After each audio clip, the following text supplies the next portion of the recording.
নমস্কার দর্শক বন্ধুরা, ইমেজ বেঙ্গল হেলথ কেয়ার অনুষ্ঠানে আপনাদের সকলকে স্বাগত।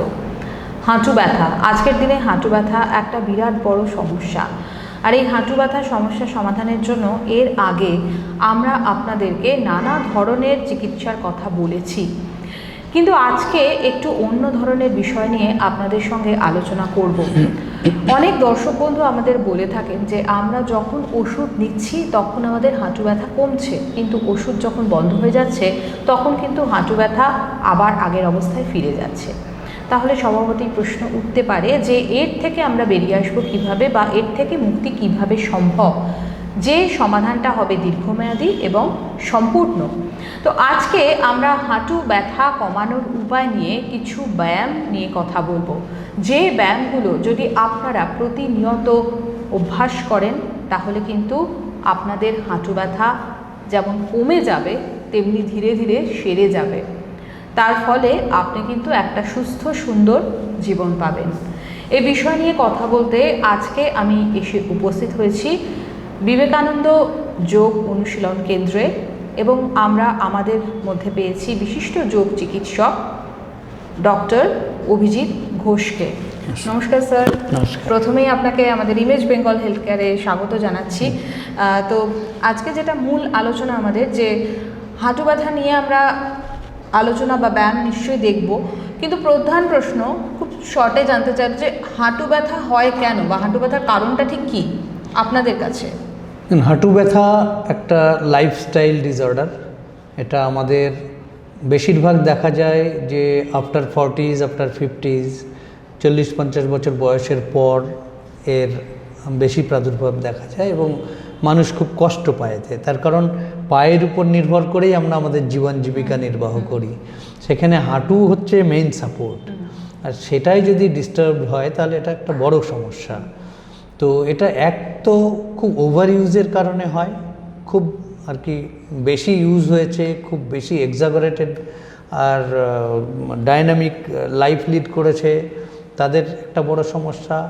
অনেকের ওভারওয়েট, ওজন বেশি, প্রচণ্ড ওজন বেশি, বডিকে পুরো ধরে রাখে তো পায়ের উপর, কোমর আর হাঁটু এই দুটোর উপর খুব বেশি আর প্রেশার একজন কর্মজীবী মানুষের থাকে। এই জন্য ম্যাক্সিমাম ক্ষেত্রে আমরা দেখেছি যে হাঁটু এবং কোমর এই দুটো খুব বেশি এফেক্টেড হয়। তার কারণ এই দুটোরই মোবিলিটিও বেশি, সব থেকে বেশি আর মুভমেন্টে থাকে আমাদের এই হাঁটু আর কোমর। এই জন্য এই দুটোতেই কিন্তু আমরা সব থেকে দেখেছি বেশি মানুষকে সাফার করতে। আর সবচাইতে আর কি যেটা আমাদের চ্যালেঞ্জিং বিষয় সেটা হচ্ছে যে মডার্ন মেডিসিনে আমরা সঠিকভাবে এর সলিউশন পাইনি। মডার্ন মেডিসিন পেইন রিলিফিংয়ে সাহায্য করে, এখন বিভিন্ন ধরনের সার্জারির মাধ্যমে নি রিপ্লেসমেন্ট হচ্ছে বা এই ধরনের টেকনিক এসেছে, কিন্তু এটা তো সলিউশন নয়। তো সলিউশন খুঁজতে গেলে আমাদের আর প্রাচীন টেকনিকে ফিরতে হবে। তাই মানুষ আজকে যোগের দিকে মুভ করছে, যে কীভাবে আর কি নিজের হাঁটুকে শক্ত সামর্থ্য মজবুত রাখবো এবং লাইফ লং এর উপর আমাকে দাঁড়াতে হবে। তার জন্য কিভাবে কে সুস্থ রাখা যায় এবং সবল রাখা যায়, মোবিলিটি আর থাকবে সারা জীবন সেরকম রাখা যায়, তার রাস্তা মানুষ খুঁজছে। একেবারেই তাই। তো আমরা আজকে মূলত যেটা আপনার কাছে দেখব বা শুনবো, যে যোগাভ্যাসের মাধ্যমে বা ব্যায়ামের মাধ্যমে কিভাবে বা কোন কোন ব্যায়ামগুলোর মাধ্যমে হাঁটু ব্যথা কমিয়ে দেওয়া সম্ভব। আপনি যদি কয়েকটা ব্যায়াম একটু সেটা আমি আমাদের ইনস্ট্রাক্টরকে বলবো ইনস্ট্রাক্টরকে দিয়ে দেখিয়ে দেন, তাহলে আমাদের দর্শক বন্ধু যারা ভীষণ কষ্ট পাচ্ছেন এই হাঁটু ব্যথায় তাদের মুক্তি হবে। এবং তার পাশাপাশি প্রতিদিন তারা এই যে অভ্যাসটা করবেন সেটা কতক্ষণ করবেন, তার আগে বা পরে তারা কি করবেন এবং কি করবেন না, এই বিষয়টা যদি আপনি একদম। যেহেতু আমাদের হাঁটু ব্যথা হওয়ার পরেই যে হাঁটুর এক্সারসাইজ করতে হবে এর কোনো মানে নেই। আমি যদি আমার হাঁটুকে মনে করি যে আমার হাঁটু, আমার কোমর এই ধরনের প্রবলেমগুলো আসতেই দেব না, তাহলে তার প্রিভেন্টিভ প্র্যাকটিসগুলো প্রথম থেকেই শুরু করা উচিত। যাদের খুব মোবিলিটি তারা, আমি তো সাজেস্ট করব যে প্রত্যেক দিনের রুটিনের মধ্যে কিছু কিছু প্র্যাকটিস যেটা আমাকে সারা জীবন আর হেলদি রাখবে বা প্রবলেম থেকে দূরে রাখবে, যাকে আমরা প্রিভেন্টিভ মেজার বলি, সেই হিসাবে যদি কিছু প্র্যাকটিস আমরা হাঁটুর জন্য, কোমরের জন্য, আর সেগুলো আমরা আমাদের সিরিজে টাইম টু টাইম নিয়ে আসবো আমাদের আলোচনার মধ্যে, কিন্তু আজকে শুধু হাঁটুকে ফোকাস করি একটু, আর তার মধ্যে দিয়ে আমরা সিম্পল কয়েকটা প্র্যাকটিস, এখানে এত বিশদ প্র্যাকটিস দেখানোর স্কোপ নেই, তার জন্য আমাদের সঙ্গে যুক্ত হতে হবে। তো আমাদের ইনস্ট্রাক্টর মিস্টার অনিরুদ্ধ ডেমনস্ট্রেট করবে কয়েকটা। তো অনিরুদ্ধকেও আমি বলবো যে প্র্যাকটিস কয়েকটা দেখাতে। তারপরে আমরা একটা পার্ট তো হচ্ছে সূক্ষ্ম ব্যায়াম, এগুলো সব আমরা সূক্ষ্ম ব্যায়ামের ক্যাটাগরিতেই ফেলি। কিছু আসন আছে যেগুলো রেগুলার বেসিসে করা দরকার, যাতে হাঁটু কোমর খুব স্ট্রেনদেন হয়। সেগুলো আমরা হয়তো সব দেখাতে পারবো না এখানে, কিন্তু কয়েকটা প্র্যাকটিস যেগুলো নিজের বাড়িতে বসেও যদি ফলো করি তাহলেও অনেকটা নিজেকে সুস্থ রাখা যাবে। আমরা এবার অনিরুদ্ধ আমাদের ইনস্ট্রাক্টর, ওর কাছে যাব আর প্র্যাকটিসগুলো দেখব। তো প্রথম প্র্যাকটিস আমাদের নি ফ্লেকশন অ্যান্ড এক্সটেনশন। সবচেয়ে প্রথমে আমরা ব্যায়াম শুরু করার আগে শিথিলা দণ্ডাসনে বসবো, যখন পাগুলো ফাঁক থাকবে, পাগুলো ছড়ানো থাকবে, আর হাতগুলো শরীরের পিছন দিকে থাকবে, আর আমাদের ঘাড়টা পিছন দিকে থাকবে এরকম। এরপরে যখন আমরা ব্যায়াম শুরু করার আগে আমরা স্থিতিতে আসবো। দুটো পা মিলানো থাকবে, জড়ো হবে, আর দুটো হাত থাকবে আমাদের ঠিক কোমরের সাইডের মধ্যে। হাতের পাতাগুলো মাটির দিকে থাকবে, আঙুল সামনের দিকে। প্রথম প্র্যাকটিস নি ফ্লেকশন অ্যান্ড এক্সটেনশন। সবচেয়ে প্রথমে আমরা ডান পায়ে করব, তারপরে করব বাঁ পায়ে। করার জন্যে সবচেয়ে প্রথমে আমরা ডান পাটাকে তুলব, হাতগুলোকে তলা দিয়ে এরকম ইন্টারলক করে আমরা জাংটাকে ধরব। ধরার পরে আমরা নিঃশ্বাসটা ছেড়ে হাঁটুটাকে নিজের বুকের কাছে, চেস্টের কাছে যতদূর পারবো আনবো। নিঃশ্বাসটা নিয়ে পাটাকে সোজা করব। যখন আমরা পাটা সোজা করব তখন এই পায়ের পাতাটাও সামনের দিকে এগোবে। তারপরে আবার সেম নিঃশ্বাসটা ছেড়ে পাটাকে আমাদের বুকের কাছে আনতে হবে, নিঃশ্বাসটা নিয়ে পা সোজা। এইটাই হচ্ছে নি ফ্লেকশন অ্যান্ড এক্সটেনশন। এই প্র্যাকটিসটা সেম প্র্যাকটিস আমরা এই বাঁ পায়েতেও করব। সেম ওই রকমই বাঁ পাটাকে নিচ থেকে ধরে নিঃশ্বাসটা ছেড়ে হাঁটুটাকে বুকের কাছে নিয়ে আসব, আবার নিঃশ্বাসটা নিয়ে পা সোজা করব, আর পায়ের পাতাটা সামনের দিকে যাবে। নি ফ্লেকশন অ্যান্ড এক্সটেনশন। এই প্র্যাকটিসটা 10 বার করতে পারেন। এই পায়ে 10 বার, এই পায়ে 10 বার, কিংবা এই পায়ে 5 বার, এই পায়ে 5 বার। একটা জিনিস মনে রাখবেন, যতবার প্র্যাকটিস একটা পায়ে হবে ততবারই আরেকটা পায়েতেও হবে। এইটা হলো একটা প্র্যাকটিস। নেক্সট প্র্যাকটিস এর পরে আমরা যেটা করব সেটা হচ্ছে নি রোটেশন।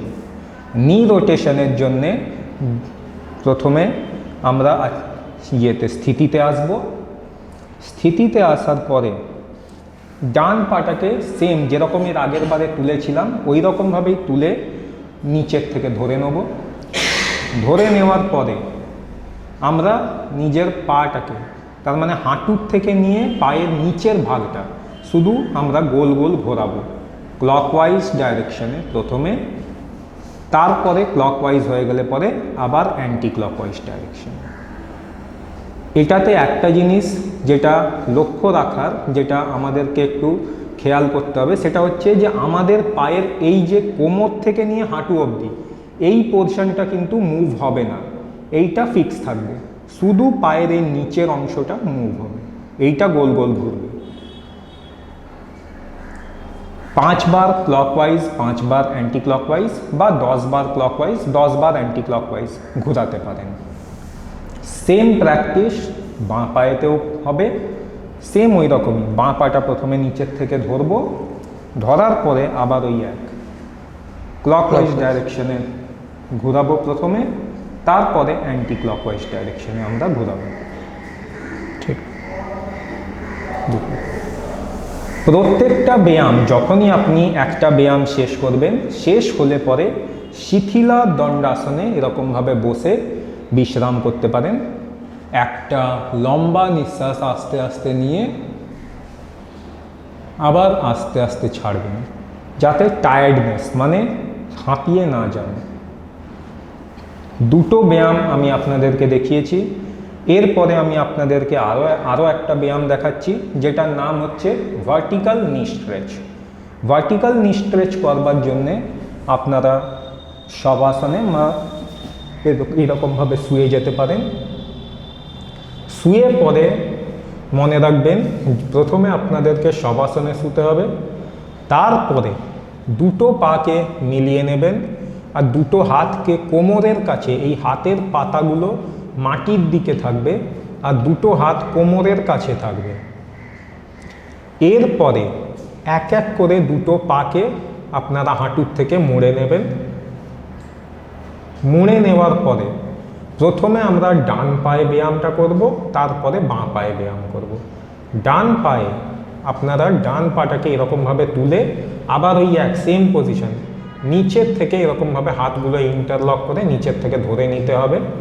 ধরে নেওয়ার পরে নিঃশ্বাসটা নিয়ে এই পাটাকে যত পারেন তত সোজা করুন, যত আপনি পারবেন আপনার ক্যাপাসিটি অ্যাকর্ডিং। আবার নিঃশ্বাসটা ছেড়ে পাটাকে নিচে নিয়ে আসতে হবে। নিঃশ্বাসটা নিয়ে পা এরকম সোজা হবে, নিঃশ্বাসটা ছেড়ে পা ফেরত আসবে।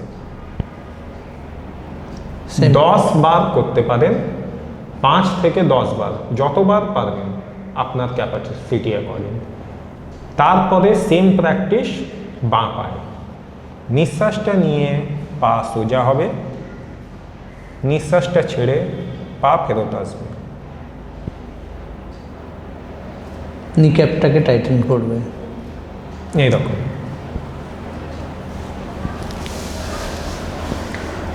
এরপরে আমি আরও একটা ব্যায়াম দেখাচ্ছি, যেটাকে বলে নি ক্যাপ টাইটেনিং। খুব এফেক্টিভ প্র্যাকটিস। আমি একটু এই জিনিসটাকে আপনাদেরকে দেখাতে চাই।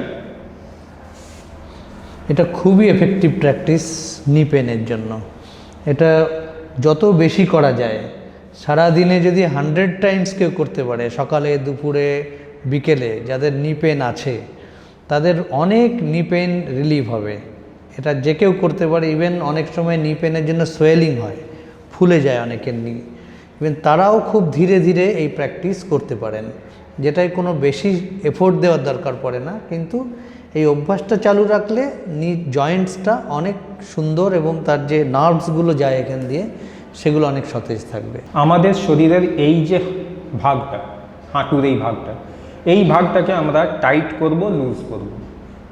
সবচেয়ে প্রথমে এই রকমভাবে স্থিতি দণ্ডাসনে বসবেন। বসার পরে এই নি ক্যাপটাকে এরকম টাইট করতে হবে, লুজ করতে হবে। এই যে দেখুন, টাইট লুজ, টেনে ধরতে হবে ক্যাপটাকে। এটাকে যত পারেন এমনি টেনে ধরুন, তারপরে আবার ছেড়ে দিন। টেনে ধরুন, ছেড়ে দিন।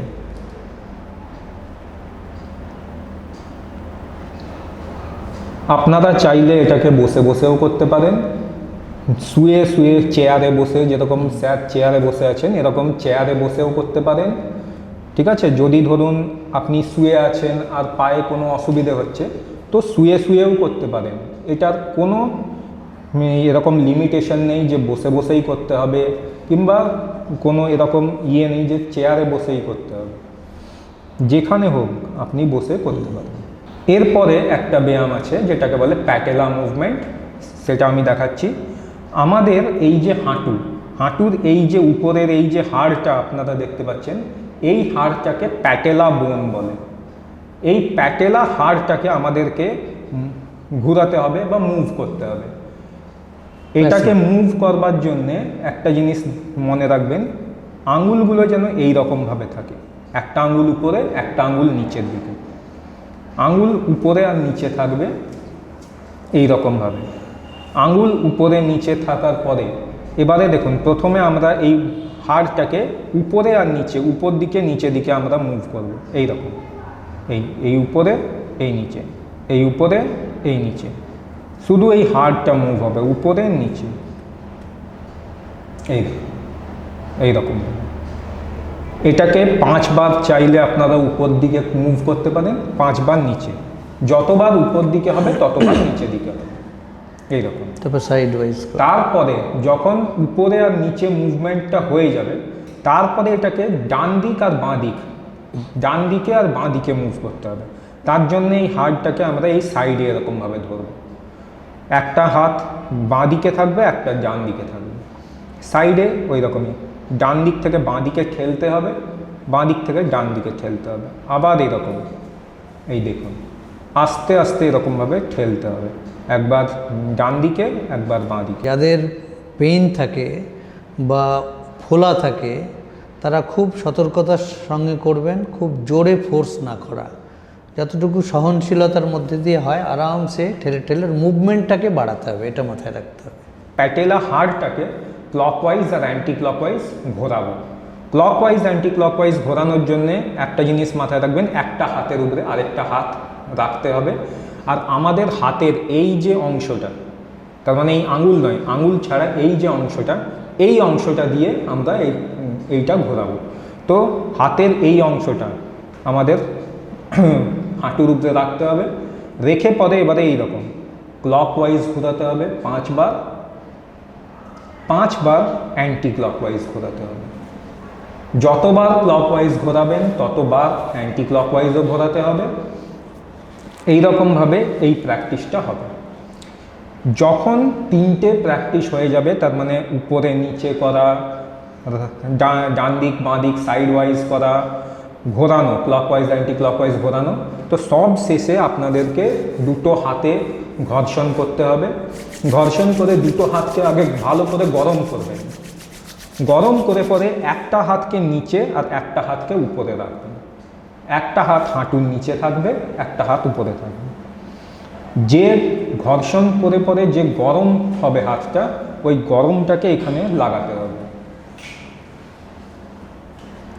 এইটা করলে প্যাটেলা মুভমেন্ট এক্সারসাইজটা কমপ্লিট হবে আমাদের। সেম টু সেম এই একই প্র্যাকটিস বাঁ পাতেও হবে। ইম্পর্টেন্ট কিছু বিষয়, কিছু আসন আছে এর সাথে, যেগুলো রেগুলার বেসিসে আমরা করতে পারি। তো এর একটা প্রোটোকল আছে, নি পেইনের জন্য আমাদের যোগা প্রোটোকল তৈরি করা আছে, আসনা এবং সূক্ষ্ম ব্যায়াম এই দিয়ে। তার সঙ্গে সঙ্গে যেটা খুব ইম্পর্টেন্ট, আমরা সারা জীবন শুধু এর উপর পানিশমেন্ট দিয়ে গেছি দুটো নিকে, কোনো সময় আমরা রিল্যাক্সেশনের কথা ভাবিনি। তো টাইম টু টাইম এর রিল্যাক্সেশনের জন্য চিন্তা করতে হবে যারা নি পেনে সাফারিং করছেন। তো সেই রিল্যাক্সেশনটা কিভাবে, যেমন অনিরুদ্ধ বলল যে এটা শিথিল তাড়াসন, অর্থাৎ বসে রিল্যাক্সিং মোডে থাকা। তো আমরা সারাদিনে যদি 2-3 বার আমরা আমাদের নিকে অর্থাৎ নিচের পাকে ঢিলা ছেড়ে দিয়ে শুধু মন থেকে সাজেশন দিই যে আমার নি রিল্যাক্স, আমার হাঁটু বিশ্রাম করছে, এই সেলফ সাজেশন দিতে দিতেই আমরা দেখব যে আমার হাঁটু বিশ্রাম নেওয়া শিখবে। আমরা কখনোই ভাবি না যে হাঁটুটাকে একটু বিশ্রাম দিই। তো আমার মনে হয় সারাদিনে অন্তত 1-2 এটা করাই যেতে পারে, কোনো সময় বসে অথবা শুয়ে ঢিলা ছেড়ে দিয়ে, দুটো হাঁটুকে দুটো পাকে ঢিলা ছেড়ে দিয়ে, আর আমার হাঁটু বিশ্রাম করছে, আমার হাঁটু রিল্যাক্স করছে, এই সেলফ সাজেশন দেওয়া। আর শেষে শুধু একটা ডিপ ব্রিথ ইন করে শ্বাস নিয়ে শ্বাস ছাড়ার সময়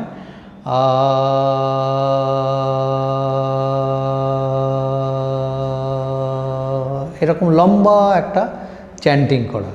এই সাউন্ড ভাইব্রেশনটা লোয়ার পার্টে স্প্রেড করে, তাতে কি হয় পুরো লোয়ার পার্টের যে মেকানিজম আছে এটা রিল্যাক্স করতে খুব সহজভাবে রিল্যাক্স করতে পারে, বিশ্রাম করতে পারে। এটা একটা বিষয়। আর কিছু টিপস যাদের হাঁটু ব্যথা থাকে তাদের অবশ্যই, যেটা আমাদের ট্র্যাডিশনালি আমাদের বাবা ঠাকুরদারা করতেন, সেগুলো আমরা ফলো করতে পারি। সেখানে আমরা রেগুলার বেসিসে নুনের পুটলি তৈরি করতে পারি, একটা সুন্দর মেথড। লবণ আর নেগেটিভ এনার্জিকে আর সরিয়ে দেয়, পজিটিভিটি নিয়ে আসে, বিশুদ্ধিকরণ করতে সাহায্য করে।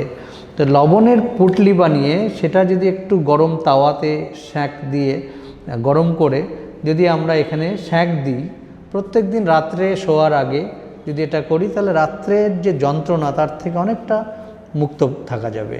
তার সাথে সাথে বাড়িতে একটু রসুন এবং সর্ষের তেল, রসুন ছেঁচে নিয়ে সর্ষের তেলের মধ্যে দিয়ে, দরকার হলে একটু লবঙ্গ তার মধ্যে দিয়ে একটু গরম করে তেলটাকে রেখে দেওয়া।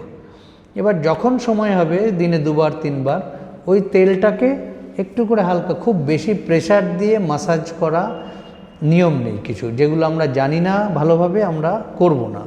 অনেকে অনেকভাবে বলেন, কিন্তু খুব হালকাভাবে জাস্ট হাত বোলানোর মতো সেই তেলটাকে যদি আমরা বোলাই, দিনে 2-3 বার ইউজ করাই যেতে পারে, যেটা এই হাঁটুর যে পেইন সেটা আর হাঁটুর শক্তিটাকে রেজুভিনেট করতে সাহায্য করবে এবং যে টক্সিনস বা নেগেটিভিটি যেগুলো জমে থাকে সেটাকেও পিউরিফাই করতে সাহায্য করবে। তাই এই কিছু টোটকা বা টিপস আমাদের পরম্পরাগতভাবে যেগুলো আমরা পেয়েছি সেগুলোকেও ফলো করা, তার সাথে আর খুব বেশি হাঁটাহাঁটি না করা, যাদের হাঁটুর ব্যথা আছে খুব হাঁটাহাঁটি না করা। আর যে প্র্যাকটিসগুলো অনিরুদ্ধ দেখালো এগুলোর কিছুটা রোজ যত বেশি পরিমাণে করা যায় সেটা করা, আর রিল্যাক্স করা। মনে রাখতে হবে রিল্যাক্সেশন দিতে হবে হাঁটুকে বেশি। প্র্যাকটিসের পরেও অন্তত 10 থেকে 15 মিনিট বসে থাকা, এটা মনে না করা যে প্র্যাকটিস হয়ে গেছে মানে আমি ঠিক হয়ে যাব এটাতেই, না, প্র্যাকটিসের ফলোড বাই যে রিল্যাক্সেশন সেটা খুব ইম্পর্টেন্ট। তাই ওই রিল্যাক্সেশন পার্টটা 5-10 মিনিটের ছেড়ে দিতে হবে পাকে, এবং সুন্দরভাবে মেন্টাল সাজেশন দিয়ে যে আমার হাঁটু বিশ্রাম করছে। এই পদ্ধতিতে যদি আমরা রেগুলার বেসিসে করি 1 মাসের মধ্যে আমরা এর রেজাল্ট পাবো এবং দেখতে পাবো। আরও কিছু টেকনিক, যারা খুব পেইন ফিল করেন, সোয়েলিং থাকে হাঁটুতে, ফুলে যায় একদম, তারা খুব বেশি মুভমেন্ট করতে পারেন না, তারা অন্তত বিছানাতে শুয়েও পা দুটো দেওয়ালের দিকে যদি বিছানা থাকে, অথবা নিচে একটা ম্যাট বিছিয়ে দেওয়ালের সাথে জাস্ট শুয়ে দুটো পাকে দেওয়ালে তুলে রাখা, সোজা করে 90 ডিগ্রি অ্যাঙ্গেলে পা দুটোকে তুলে রেখে দেওয়া 5 মিনিট, 3 থেকে 5 মিনিট তুলে ধরে রাখুন, যাতে রক্ত সংবহনের যে প্রেশারটা পায়ের দিকে থাকে সেটা নিচের দিকে নেমে আসে, ফ্লোটা কিছুটা প্রেশারটা কম হয়, এতে পেইন রিলিভ হবে, আপনি অনেক আর শান্তি বোধ করবেন। তাই প্রত্যেক দিনের ডে টু ডে লাইফে যে প্র্যাকটিসগুলো আমরা হাঁটুর জন্য করি তার সঙ্গে এই কয়েকটা অ্যাড করে নেবেন। তাছাড়া বাকি আরও অনেক রকমের অভ্যাস আছে, আয়ুর্বেদিক টেকনিক আছে, যেগুলোর জন্য আমাদের সঙ্গে কনসালটেশন করতে হবে এবং তার প্রোটোকল অনুযায়ী সেই প্র্যাকটিসগুলো করতে হবে। আমরা দারুণভাবে দেখলাম যে ডক্টর ঘোষ যেমনভাবে বললেন, এবং তার পাশাপাশি ইনস্ট্রাক্টর মিস্টার অনিরুদ্ধ তিনিও কিন্তু খুব সুন্দরভাবে দেখালেন। তো আশা করি এই সহজ কয়েকটা ব্যায়াম যদি আমরা নিয়ত করতে পারি, প্রতিনিয়ত করতে পারি, তাহলে আমরা কিন্তু অনেকটা সুস্থ থাকতে পারবো। কারণ আপনাদের কথা অনুযায়ী আপনারাই আমাদেরকে বলেছিলেন যে বিকল্প কোনো উপায় দিতে, ওষুধ ছাড়াও যদি কোনো উপায় থাকে সেটা দেখাতে। তো আমরা তার জন্য আমাদের সাধ্যমতো চেষ্টা করলাম। কিন্তু আমার দুটো প্রশ্ন আছে ডক্টর ঘোষের কাছে, যেটা হচ্ছে যে কিছু কিছু মানুষ আছেন যাদের হাঁটুতে প্রচণ্ড ব্যথা, তারা কি তাহলে কোন এই অবস্থায় ব্যায়ামটা করবেন না? যাদের প্রচণ্ড ব্যথা ফুলে গেছে তারা হয়তো অনেক প্র্যাকটিস ফলো করতে পারবেন না, এই জন্য কিছু লাইট প্র্যাকটিস আছে, যেমন ও প্যাটেলা মুভমেন্ট দেখালো, আঙুল দিয়ে ধরে ধরে আরামসে, এবং নিক্যাপ টাইটেনিং, কিছু কিছু প্র্যাকটিস আছে যেগুলো নিজে নিজে আর কি পেইন অবস্থাতে বা সোয়েলিংয়েও করা যায়, খুব হালকা প্রেশার দিয়ে, খুব বেশি প্রেশার না দেওয়া, হালকা একটু একটু করতে করতেই পেইন রিলিভ হবে। তার কারণ এর যে ইরেগুলারিটি হয়েছে, যা এক্সস্ট ওর উপর কষ্ট যেটা গেছে সেটার থেকে প্রেশারটা আস্তে আস্তে কমলে নিরাময় হয়ে যাবে। তার সঙ্গে যেটা আমি বললাম যে আমাদের টোটকাগুলো ইউজ করা, আয়ুর্বেদিক এবং পরম্পরাগত যেগুলো পেয়েছি সেগুলো ইউজ করলেই ফোলা কমে যাবে। তার সঙ্গে যে হ্যাবিটগুলো আর তার ডেভেলপ হয়েছে সেইগুলোর মধ্যে লাইফস্টাইল চেঞ্জের কথা বলি তো আমরা এগুলোতে, তার কারণ yoga is all about lifestyle change, আর এগুলো সব লাইফস্টাইল ডিজিজ, যেটা মডার্ন মেডিসিনও বলছে এগুলো হচ্ছে এনসিডিজ, নন কমিউনিকেবল ডিজিজ, অন্য কারোর থেকে তো আসেনি, আমি নিজেই নিজের সাফারিং তৈরি করেছি। তো নিজেকেই এর থেকে উদ্ধার হতে হবে। নি রিপ্লেসমেন্ট বা এই সমস্ত থিওরি তো করতেই পারে মানুষ, কিন্তু একটা মানুষ সারা জীবন তার হাঁটুকে সুস্থ রাখবে, তার জন্য যদি প্রথম থেকেই তার আর প্রোটোকল এমনিতে সিমটম আমরা আগেই বুঝে যাই যে আমার এই শরীরের কষ্টগুলো আসছে, তো সেই হিসেবে যদি প্রিকশন প্রথম থেকেই নিই তাহলেই মিরাকেল। লাইফে আমরা যা দেখেছি যোগের মাধ্যমে, স্পেশালি এগুলো তো আমাদের ইন্ডিয়ান ট্র্যাডিশনাল মেডিসিন, যেগুলো বিলুপ্ত হয়ে গেছে ব্রিটিশ আসার পর। খাবার কতক্ষণ পরে যোগ করতে পারেন বা খালি পেটে যোগ করা যায় কি না সেটা যদি একটু আরেকবার বলেন। না, অ্যাকচুয়ালি যোগের নিয়মই হচ্ছে আসন, বিশেষ করে আসন প্রাণায়াম ইত্যাদি যে অভ্যাসগুলো আমরা করি সেগুলো খালি পেটে করারই নিয়ম, অর্থাৎ খাওয়ার আগে করাটাই বাঞ্ছনীয়। খাওয়ার পরে আমরা সেইভাবে যোগের কোনো টেকনিক্যাল প্র্যাকটিস সাজেস্ট করি না, শুধু বজ্রাসন ছাড়া অন্য কোনো আসন আমরা সাজেস্ট করি না। কিন্তু নি প্রবলেম হলে আবার অনেককে বজ্রাসন প্র্যাকটিস করানো যায় না, অর্থাৎ হাঁটু মুড়ে বসতে হয় তাকে। কিন্তু প্রিভেন্টিভ হিসেবে যার নেই নি পেন, সে যদি রেগুলার বজ্রাসন করে তো তার হাঁটু বজ্রের মতো শক্ত হবে। তো এই কিছু কিছু প্র্যাকটিস প্রিভেন্টিভ মেজারে খুব সুন্দর আছে, যদি কেউ রেগুলার ফলো করে সারা জীবনে তার কাছে হাঁটুর প্রবলেম আসবে না, মোবিলিটি থাকবে। তাই খাওয়ার ব্যাপারটা মাথায় রাখতে হবে, আর ওভার ইটিং না করা, ঠিক যেমনভাবে ওভার ইটিং না করা একইভাবে খুব বেশি ফাস্টিংও না করা, এটার মধ্যে ব্যালেন্স আনতে হবে। তো অবশ্যই সমস্ত প্র্যাকটিস আমাদের খাওয়ার আগে করে নেওয়াই বেটার। 9903448806 এই নম্বরে কল করতে পারেন, অথবা ভ্যাসা কলকাতা, শুধুমাত্র গুগলে ভ্যাসা কলকাতা লিখলেই আমাদের সমস্ত ডিটেল পেয়ে যাবেন। ফেসবুক পেজ আছে, ইনস্টাগ্রাম আছে, তাছাড়াও আমরা গুগলেও খুব পপুলার আছি। আপনারা আমাদেরকে সার্চ করতে পারেন। টালিগঞ্জে আনোয়ার শাহ রোডের সাথে আমাদের এখানে ছোট্ট একটি ক্যাম্পাস, যেখানে থেরাপিউটিক ট্রিটমেন্ট এবং ফিটনেসের জন্য আমাদের ওয়েল ট্রেন্ড টিচার্স, যারা যোগাতে bachelors degree, masters degree SBSI Bangalore থেকে, তারা এখানে শেখান এবং ট্রিটমেন্ট প্রোটোকল ফলো করেন। এটা একদম টালিগঞ্জ গার্লস হাই স্কুলের অপোজিটে, রবীন্দ্র সরোবর মেট্রো স্টেশন থেকে ওয়াকিং ডিস্টেন্স, লেক গার্ডেন্স বা টালিগঞ্জ রেলওয়ে স্টেশন থেকেও অলমোস্ট ওয়াকিং ডিস্টেন্স। তাছাড়া নবীনা cinema hall, Anwar Shah road, তার অপোজিটেই আমাদের লোকেশন।